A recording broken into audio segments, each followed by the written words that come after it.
오늘은 여러분들과 함께 다음과 같은 찬양으로 이 강의를 시작해보면 어떨까요? 모든 천사 즐겨하는 생명강에 모일까 수정같이 맑은 물이 보좌서 흘러나네. 여러분, 생각만 해도 너무도 마음이 기쁘고 행복해지지 않습니까? 우리가 이 다음에 저 하늘 생명강가에서 구원받은 백성들이 되어 하나님의 인을 받고 하나님의 보호자 앞에 모인 14만 4천의 무리가 되어 그 자리에서 하나님을 찬양하는 노래를 부른다면 얼마나 행복하고 즐거울까요? 하늘에서 부를 찬미, 우리가 곧 하늘에서 이 찬미를 불러야 하지 않을까, 이렇게 생각하면서 오늘 강의를 시작해 보려고 합니다. 우리는 지난 시간까지 요한계시록 13장에서 사단의 마지막 대쟁투의 싸움을 준비하고 있는 모습을 보았습니다. 이제 오늘 우리는 요한계시록 14장으로 들어갈 텐데요. 이제 이곳에는, 이 요한계시록 14장에는 그 마지막 사단의 공격에 대하여 하나님이 준비하시는 특별한 기별의 메시지가 담겨 있습니다. 그런데 오늘 요한은 먼저 우리들에게 요한계시록 14장 전반부에 어떤 모습을 보여주고 있는가 하면 하늘에서 하나님의 이름, 어린 양의 이름으로 표를 받은 자들이 하나님의 보호자 앞에 모여 있는 장면을 우리들에게 보여주고 있는 것입니다. 요한이 하늘에 눈을 들어서 바라보니 하나님의 보호자 앞에 하나님의 인을 받은 자들이 다 함께 모여 찬양하고 노래하고 있는 장면을 오늘 우리들에게 먼저 보여주고 있는데, 아마도 요한은 요한계시록 13장의 말씀을 기록하면서 이 짐승의 표, 이 짐승의 우상으로 말미암아 핍박받고 죽임당한 이 하나님의 백성들에게 너희는 너무 염려하지 마라. 그 핍박과 그 두려움을 이겨내면 하늘에서 영원토록 찬양하며 행복하게 거할 그 하늘의 구원받은 자들의 모습을 보여주면서 우리들에게 소망과 위로와 용기를 주기 위함이 아닌가, 이렇게 생각해 보게 되는 것입니다. 자, 그렇다면 요한계시록 14장 전반부에 기록되어 있는 바로 이 하나님의 인을 받은 14만 4천인의 무리의 모습을 우리 함께 오늘 살펴보도록 하겠습니다. 요한계시록 14장 1절은 다음과 같이 시작됩니다. 또 내가 보니 어린 양이 시온산에 섰고 그와 함께 14만 4천이 서 있는데 그들의 이마에는 어린 양의 이름과 그 아버지의 이름을 쓴 것이 있더라 라고 기록합니다. 요한계시록 13장에서 이 두 짐승이 연합하여 짐승의 우상을 만들고 모든 백성들로 하여금 그 짐승의 우상에게 절하며 짐승의 표를 받게 하려고 하는 일을 벌일 것이다 라고 예언하면서 이제 요한계시록 14장에서는 반대로 하나님의 보호자 앞에 구원받은 14만 4천의 무리가 있는데 그들은 누구의 표를 받은 자들이라고 기록하고 있습니까? 짐승의 표가 결단코 아니죠. 그들의 이마에는 어린 양의 이름과 아버지의 이름을 쓴 곧 하나님의 인을 친 자들이 지금 구원받아 서 있는 모습을 보여주고 있는 것입니다. 그런데 여기서 매우 흥미롭게도 그들이 지금 어디에 서 있습니까? 어린 양과 함께. 그렇습니다. 어린 양이 서 있는 그 시온산 꼭대기에 이 14만 4천의 무리가 서 있는 것입니다. 그래서 여기 보니까 이 14만 4천은 하나님의 보좌 앞에 서 있는데 그분의 임재가 땅에 있는 시온산 위에 있었던 것에 근거하여 이 이스라엘 백성은 하늘에 있는 하나님의 거처도 같은 산, 무슨 산이라고 지금 부르고 있습니까? 시온산이라고 지금 부르고 있어요. 여러분, 그러면 어린 양의 보좌가 있는 바로 이 14만 4천 구원받은 무리들이 서 있게 될 그 시온산은 바로 어떤 곳일까요? 시편 48편 2절에 보면 이 고라 자손들이 하나님을 찬양하는 노래를 지으면서 그 시온산을 다음과 같이 묘사하고 있습니다. 함께 보실까요? 시편 48편 2절입니다. 터가 높고 아름다워 온 세계가 즐거워하며 큰 왕의 성 곧 북방에 있는 시온산이 그러하도다 라고 기록하고 있는 것입니다. 여기서 지금 이 시편 기자는 말하기를 하나님의 거룩한 산 시온을 저 높은 곳이라고 말하고 있어요. 저 높은 곳, 그 중에서도 가장 높은 곳이라고 말하고 있습니다. 히브리어로는 자폰, 야라크테이 자폰이라고 하는 말이에요. 가장 높은 곳이 바로 시온산 하나님의 보좌가 있는 곳이다 라고 말하는 것입니다. 그런데 여기서 우리는 매우 흥미로운 사실 하나를 발견할 수 있습니다. 이사야 14장 13절에 보면 하나님의 타락한 천사 루스벨이 뭐라고 말했습니까? 나의 보좌를 저 북극, 저 하나님의 무별 위에, 저 북극성 위에 나의 보좌를 높일 것이다 라고 이렇게 말했는데, 지금 여기 기록하고 있는 시온산 저 북방의 가장 높은 곳이 바로 어디인가? 사단이 자기 스스로를 높여 자기의 자리를 가장 높은 곳에 두려고 했던 바로 그 북방 하나님의 무별 그 북극성 자리라고 하는 것입니다. 그런데 매우 흥미롭게도 사단이 그렇게나 올라가고 싶어 했던 그 가장 높은 산 시온산 꼭대기에 누가 서 있는 것입니까? 그렇습니다. 어린 양과 함께 하나님의 인을 받은 구원받은 14만 4천의 무리가 그 북방 가장 높은 시온산 꼭대기에 서서 하나님을 찬양하면서 그곳에 서 있는 모습을 보게 되는 것입니다. 사실 그곳은 누가 그렇게나 가고 싶어 했던 것입니까? 사실은 사단이 너무나도 가고 싶어 했던 곳이죠. 자기가 가장 오르고 싶어 했던 곳이죠. 그런데 사단은 거기에 올라가지 못했어요. 누가 거기에 올라갔습니까? 14만 4천의 무리, 하나님의 인을 받은 백성들이 그 자리에 서 있는 모습을 지금 요한은 바라보고 있는 것입니다. 그렇다면 어떻게 이 14만 4천은 그곳에 오를 수 있었을까? 그것은 오늘 요한계시록에서 다음과 같이 말하고 있어요. 어린 양이 인도하는 곳이면 어디든지 그들이 따라갔기 때문이라고 말하죠. 요한계시록 14장 4절입니다. 이 사람들은 여자와 더불어 더럽히지 아니하고 순결한 자라.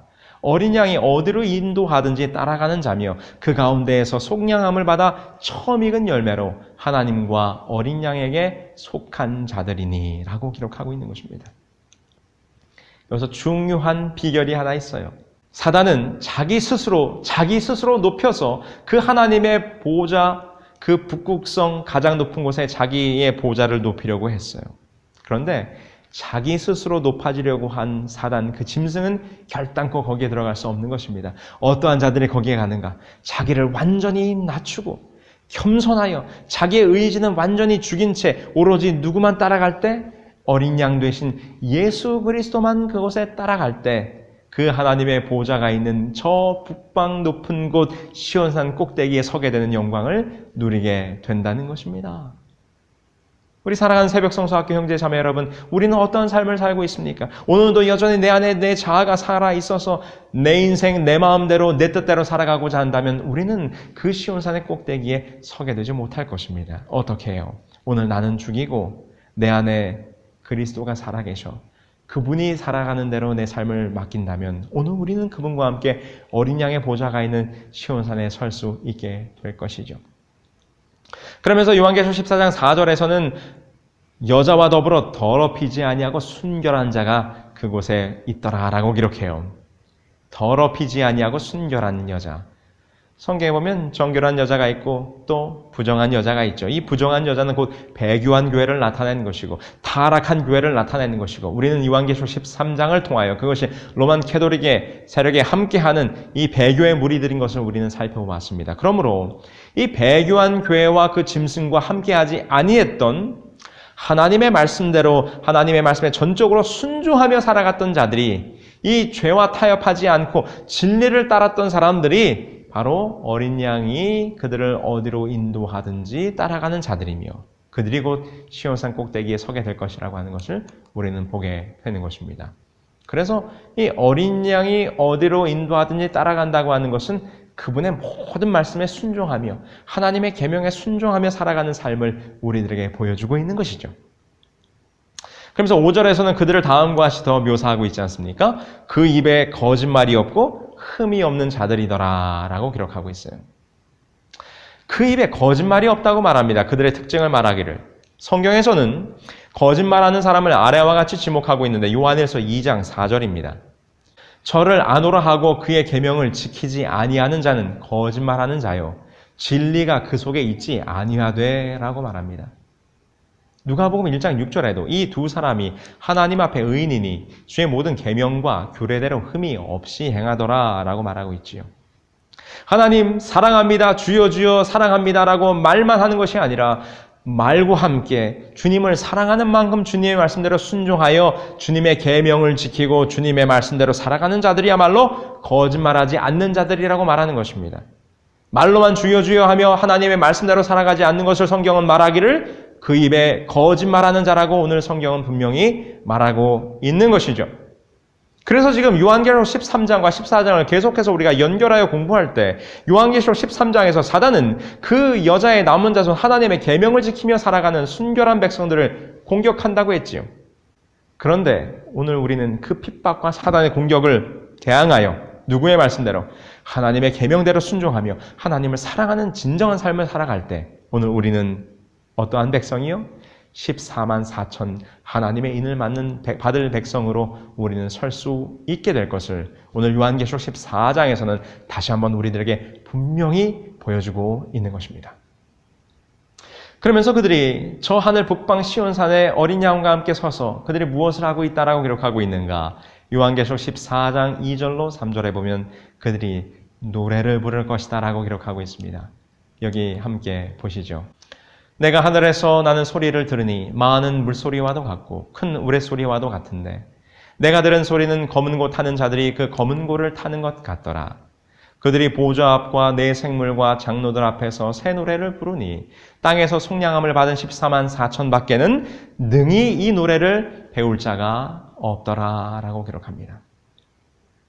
그들이 하나님의 보좌 앞에서 시온산 위에서 노래를 부를 것인데 여기에 기록한 것처럼 이 노래는 악보를 보며 연습하고 익혀서 하는 노래가 아니라고 말합니다. 이 땅에서 사단의 사슬에서 벗어나 영원한 구원의 특권을 받은 자들이 그 구원의 참 가치를 이해하고 시련과 고통과 괴로운 중에서 나를 지켜 보호하시고 끝내 구원하신 하나님의 엄청난 사랑을 경험한 자들이 그들의 체험의 노래를 그들의 마음에서 우러나오는 대합창을 부르고 있는 모습을 보여주고 있는 것입니다.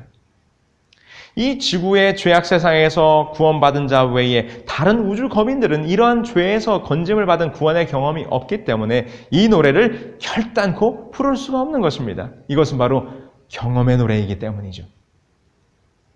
그렇다면 그들이 부르는 경험의 노래는 어떤 노래인가? 요한계시록 15장 3절에 보면 그들이 부를 노래를 구체적으로 다음과 같이 설명하고 있어요. 요한계시록 15장 3절입니다. 하나님의 종 모세의 노래, 어린 양의 노래를 불러 이르되 주 하나님 곧 전능하신 이시여 하시는 일이 크고 놀라우시도다. 만국의 왕이시여 주의 길이 의롭고 참되시도다. 여기 보니까 그들이 부른 노래가 무슨 노래라고 기록하고 있습니까? 모세의 노래, 어린 양의 노래를 그들이 하나님의 보좌 앞에서 부를 것이다 라고 기록하고 있습니다. 그렇다면 오늘 이 장면은 오늘 우리에게 어떤 사건을 상기시켜 주는가? 이것은 바로 정말 모세의 노래, 어린 양의 노래, 바로 이 모세의 노래가 울려 퍼졌던 홍해바다의 사건을 오늘 우리들에게 상기시켜주고 있어요. 우리 출애굽기 15장 1절로 2절에 보면 다음과 같이 기록하고 있죠. 이때에 모세와 이스라엘 자손이 이 노래로 여호와께 노래하니 일렀으되 내가 여호와를 찬송하리니 여호와는 나의 힘이요 노래시며 나의 구원이시로다. 그는 나의 하나님이시니 내가 그를 찬송할 것이요 내 아버지의 하나님이시니 내가 그를 높이리로다 라고 하면서 출애굽기 15장에 보면 이 모세와 미리암을 선창으로 해서 온 이스라엘 백성들이 구원의 노래를 부르는 장면이 기록되어 있습니다. 그들이 무엇 때문에 이렇게 기뻐서 노래를 부른 것입니까? 네, 우리가 잘 아는 것처럼 그들이 홍해바다를 건넌 후에 그 홍해바다로부터 구원받은 것에 대하여 감사하면서 부른 노래가 모세의 노래인 것이죠.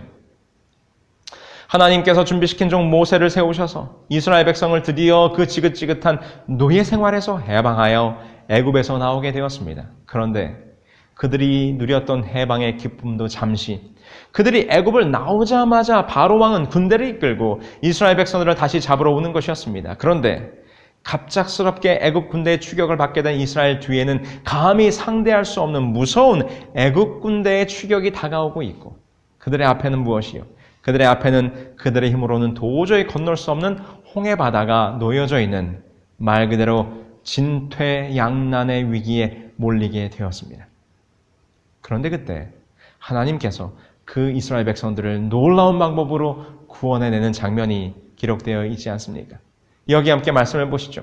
새벽에 여호와께서 불 구름 기둥 가운데서 애굽 군대를 보시고 그 군대를 어지럽게 하시며 그 병거 바퀴를 벗겨서 달리기에 극난하게 하시니 애굽 사람들이 가로되 이스라엘 앞에서 우리가 도망하자 여호와가 그들을 위하여 싸워 애굽 사람을 치시는도다. 여호와께서 모세에게 이르시되 내 손을 바다 위로 내어 밀어 물이 애굽 사람들과 그 병거들과 마병들을 위해 다시 흐르게 하라 하시니 모세가 곧 손을 바다 위로 내어 밀매 새벽에 미쳐 바다의 그 세력이 회복된지라. 애굽 사람들이 물을 거스려 도망하나 여호와께서 애굽 사람들을 바다 가운데 엎으시니 물이 다시 흘러 병거들과 기병들을 덮되 그들의 뒤를 쫓아 바다에 들어간 바로의 군대를 다 덮고 하나도 남기지 아니하였더라. 여러분, 얼마나 통쾌한 장면입니까? 그들의 앞길을 가로막던 홍해를 성령의 동풍께서 가르시고 불과 구름 기둥으로 우리 아버지 하나님의 길을 인도하시며 이스라엘을 치러 오는 애국 군대를 일순간에 바다에 수장시키시는 여호와의 싸움을 우리는 이 장면 속에서 바라보게 되고 있는 것입니다. 애국 군대들조차 뭐라고 소리 지르고 있어요? 빨리 도망하자. 여호와가 그들을 위하여 싸워 애굽 사람을 치는도다라고 지금 말하고 있습니다. 이렇게 하나님의 놀라운 구원의 역사를 경험한 사람들이 부르는 노래가 바로 지금 14만 4천인이 부르는 노래요. 곧 모세의 노래가 되는 것이죠. 그래서 그들은 마치 이 홍해바다를 경험케 했던 구원의 경험을 가지고 지금 하나님의 보호자 앞에서 노래를 부르고 있는 것입니다. 그런데 여러분, 이 홍해바다를 건너서 구원을 경험했다고 하는 것은 매우 놀랍고 특별한 경험임을 우리는 살펴볼 수 있는 것입니다. 그들의 앞길에 놓여있던 홍해, 그 붉은 바다는 그들의 앞길을 막던 장애물인 것처럼 보였습니다. 그런데 그때 여호와께서 말씀하시기를 뭐라고 말씀하셨습니까? 그 바다로 들어가라고 말씀하십니다. 너희들이 바다로 들어가 지나갈 수 있도록 내가 그 바다를 가르겠다고 말씀하시는 것입니다. 그리고 실제적으로 홍해는 강한 동풍으로 갈라져 물이 좌우의 벽처럼 되어 이스라엘 민족이 그 바다를 건널 수 있게 되었다라고 출애굽기는 우리들에게 말해주고 있지요. 그런데 바로 이 홍해 바다를 건너면서 모세의 노래를 부르게 된 이 사건 속에서는 아주 감동적인 영적인 의미가 담겨져 있어요. 그건 무엇인가? 우리가 성경을 통해서 알 수 있듯이 이 이스라엘 백성들이 홍해를 건넜다고 하는 것은 굉장히 중요한 영적인 의미가 있는데 그것은 바로 그들이 거듭나는 경험을 했다는 것입니다. 다시 말해서 침례를 받은 경험이었다는 것이죠. 고린도전서 10장 11절로 2절의 말씀에 보면 다음과 같이 이 장면을, 이 사건을 영적으로 설명하고 있어요. 형제들아, 너희가 알지 못하기를 내가 원치 아니하노니 우리 조상들이 다 구름 아래 있고 바다 가운데로 지나며 모세에게 속하여 다 구름과 바다에서 무엇을 받고? 침례를 받고라고 기록하고 있습니다. 네, 이스라엘 민족은 갈라진 바다를 지나면서 침례의 경험을 하게 되었던 것입니다. 그렇다면 성경은 지금 이스라엘 민족이 홍해를 지나면서 침례를 받았다라고 기록하고 있는데 우리가 잘 알다시피 침례는 아버지와 아들과 성령의 세 하나님이 함께 임재하는 사건입니다. 그렇다면 이스라엘 민족이 홍해를 건널 때 그곳에 아버지와 아들과 성령 하나님 세 분의 하나님이 함께 임재하고 계셨는가? 여기서 우리는 매우 큰 감동의 메시지를 발견할 수 있어요. 먼저 아버지 하나님이 계셨습니다. 출애굽기 14장 24절에 보면 이렇게 기록하지요. 새벽에 여호와께서 불 구름 기둥 가운데서 애굽 군대를 보시고 그 군대를 어지럽게 하시며라고 기록하고 있습니다. 이 말씀에 보니까 이곳에 불과 구름 기둥 가운데서 임하시는 누구의 모습? 여호와 아버지 하나님의 모습을 보게 됩니다. 바로 불과 구름 기둥은 아버지 하나님의 임재를 나타내는 상징이었던 것이죠. 그렇다면 홍해바다가 갈라지는 그 사건 가운데 하나님의 신 성령은 어디 계셨는가? 우리와 같이 이사야 63장 11절에 있는 말씀을 보겠습니다.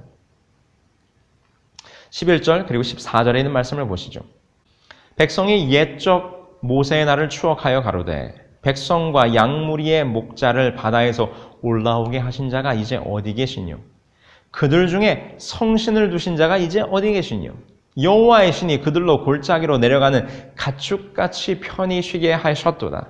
주께서 이같이 주의 백성을 인도하사 이름을 영화롭게 하셨나이다 하였느니라. 여기 이사야는 홍해바다의 사건을 언급하면서 그들을 인도했던 하나님의 성신이 어디 계셨다고 말합니까? 그 홍해 바다 가운데 계셨다라고 말해요. 이스라엘 백성들을 인도하시고 그 바닷길 가운데로 인도하신 분이 바로 여호와의 성신, 여호와의 신이 그렇게 했다라고 기록하는 것입니다. 바로 지금 성령 하나님이 그 자리에 임재했음을 우리들에게 보여주고 있는 것이죠. 그렇다면 가장 중요한 이 침례의 예식이었던 홍해 바다의 사건 가운데 아들 하나님은 어디 계셨을까요? 우리는 이 의미를 찾기 위해서 이 침례의 의미를 좀 살펴봐야 돼요. 로마서 6장 3절로 4절을 보면 다음과 같이 침례의 의미를 우리들에게 설명하고 있습니다.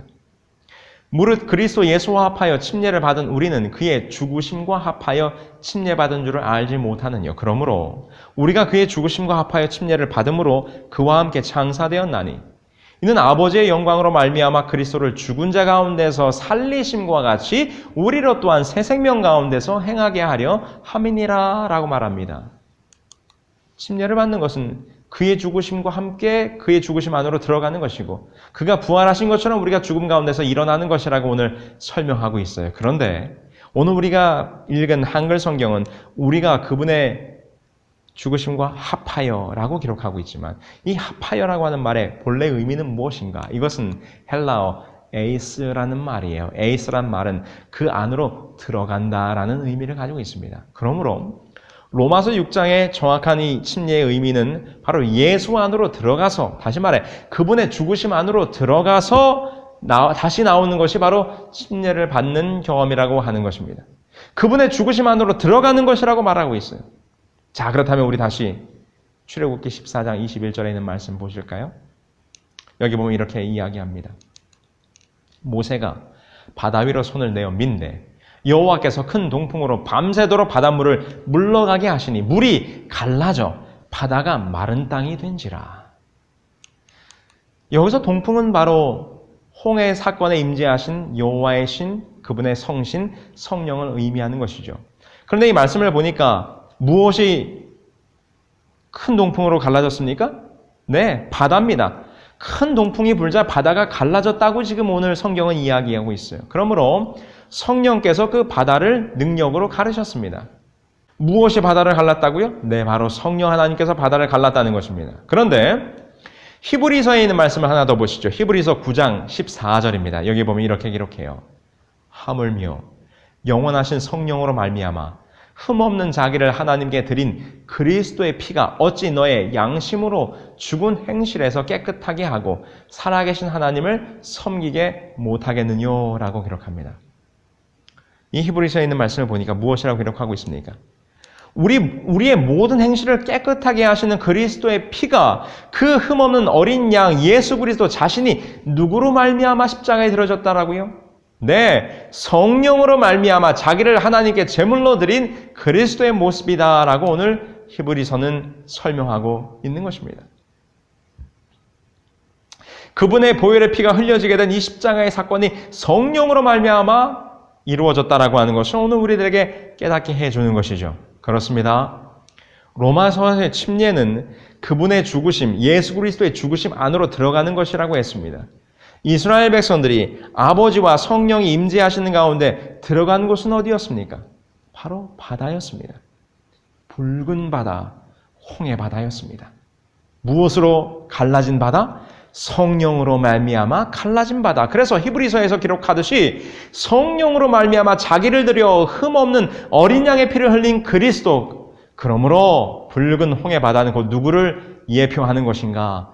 누구를 표상하는 것인가? 예수 그리스도를 표상하고 있는 것입니다.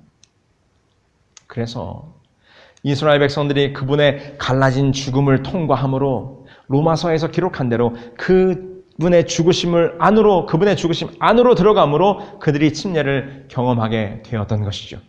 그 바다에서 다시 올라오게 될 때 그것이 바로 새 생명 가운데서 살게 하는 침례가 완성되게 된 것입니다.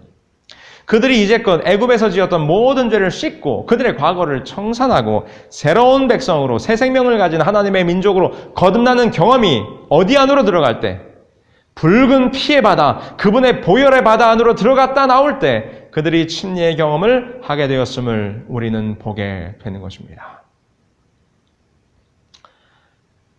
여러분, 홍해는 그들의 앞길을 막는 방해물처럼 보였습니다. 그러나 그 넓고 깊은 무서운 바다를 향하여 여호와 하나님께서 나아가라고 하는 것입니다. 왜냐하면 너희가 그것을 통과하여야만 약속된 가나안으로 갈 수 있고 애굽의 죄악 세력으로부터도 안전할 수 있기 때문이라고 하는 것이죠. 그 바다를 건너는 일은 본향을 가기 위한 필수적인 사건이었음을 우리는 보게 되는 것입니다. 아울러 오늘 우리가 지금 보고 있는 요한계시록 14장에 기록되어 있는 하나님의 인을 받은 14만 4천은 그곳이 어디든지 어린 양이 가라고 하면 그것을 반드시 따라가는 자들이었음을 오늘 우리들에게 말해주고 있지 않습니까? 그래서 그들이 마침내는 하늘 본향, 하늘 가나안, 하나님의 보호자 앞에 설 수 있는 특권을 누리게 되었음을 우리는 지금 발견하게 되는 것입니다. 그래서 믿음을 가졌던 모세의 인도를 받은 그 죄악의 백성들은 이스라엘 민족은 갈라지는 바다 속으로 들어간 것입니다. 그리고 그들이 드디어 그 갈라진 바다에서 나왔을 때는 정말 달라진 백성으로 거듭나게 되었음을 우리는 보게 된 것이죠. 여러분, 그 갈라진 바다, 그 붉은 바다, 홍해는 바로 예수님을 상징하는 것입니다. 우리 예수님 십자가에 달리셨을 때 그분은 그 십자가의 고통으로 운명하신 것이 아니었습니다. 이미 겟세마네 동산에서 기도하실 때 그 밀려오는 온 인류의 죄악의 무게 때문에 그의 심장은 터졌고 그의 심장은 갈라졌고 그 터져버린 심장에서 흘러나오는 그 보혈의 피로 우리는 새 생명을 얻게 된 것입니다. 우리를 거듭나게 할 보혈의 피가 그 갈라진 심장에서 흘러나온 것이란 말입니다. 그것이 바로 갈라져버린 붉은 바다 홍해가 그분의 죽으심을 상징하는 표상이 되는 것입니다. 우리 사랑하는 새벽성서학교 형제 자매 여러분, 오늘 우리도 14만 4천인처럼 저 하늘에서 하나님의 보좌 앞에서 이 구원의 노래, 모세의 노래, 어린 양의 노래를 부르기 위해서는 이 홍해의 경험이 오늘 우리들의 삶 속에 있어야 하는 것입니다. 오늘 우리도 그분의 갈라진 가슴으로 들어가야 하는 것입니다. 그분의 넓고 높은 은혜의 바다, 그 붉은 피의 바다로 오늘 들어가는 경험이 있어야 그분의 죽으심과 함께 내 자신이 죽고 그 보혈의 피로 말미암아 내 자신이 거듭나는 경험이 있어야 오늘 우리는 그 14만 4천이 부르는 어린 양의 노래, 모세의 노래를 부를 수 있게 될 것이라는 사실을 우리가 기억해야 할 것입니다. 지금 이스라엘 민족에게 홍해로 들어가라 말씀하셨던 하나님께서 오늘 저와 여러분들에게 똑같이 말씀하십니다. 그분이 친히 자기 아들의 가슴을 다 갈라놓고 그곳으로 들어가라고 말씀하시는 것입니다. 왜냐하면 그것이야말로 우리가 거듭날 수 있는 유일한 길이며 죄의 권세로부터 안전할 수 있는 길이기 때문입니다. 그 경험을 한 자들만이 무슨 노래요? 바로 오늘 14만 4천이 부르는 그들의 경험의 노래, 모세의 노래를 부를 수 있는 것입니다. 그분의 심장으로 보혈의 바다를 통과하고 나온 백성들이 부르는 노래, 바로 그것이 진정한 모세의 노래가 되는 것입니다. 사랑하는 새벽성서학교 형제자매 여러분, 우리 다 하늘에서 그 14만 4천인이 부른 노래를 부르기를 원하지 않습니까? 그 높은 북방의 시온산 이 하나님의 보좌가 있는 그 자리에 함께하며 하나님 앞에서 생명강가에서 그 노래를 불러야 하지 않겠습니까? 그 노래의 경험은 오늘 이 땅에서 우리가 오늘의 삶을 통해서 경험되어져야 하는 것입니다. 홍해를 건너는 경험, 예수 그리스도의 심장으로 들어가서 내 자신이 깨어지는 경험 없이는 그 노래를 결코 부를 수 없다는 사실을 여러분 기억할 때 우리 새벽성서학교 형제 자매 여러분 모두가 다 예수 그리스도의 보혈의 바다를 통과하는 그 경험을 통하여 모세의 노래, 어린 양의 노래를 다 함께 부르게 되기를 간절히 소망하는 것입니다.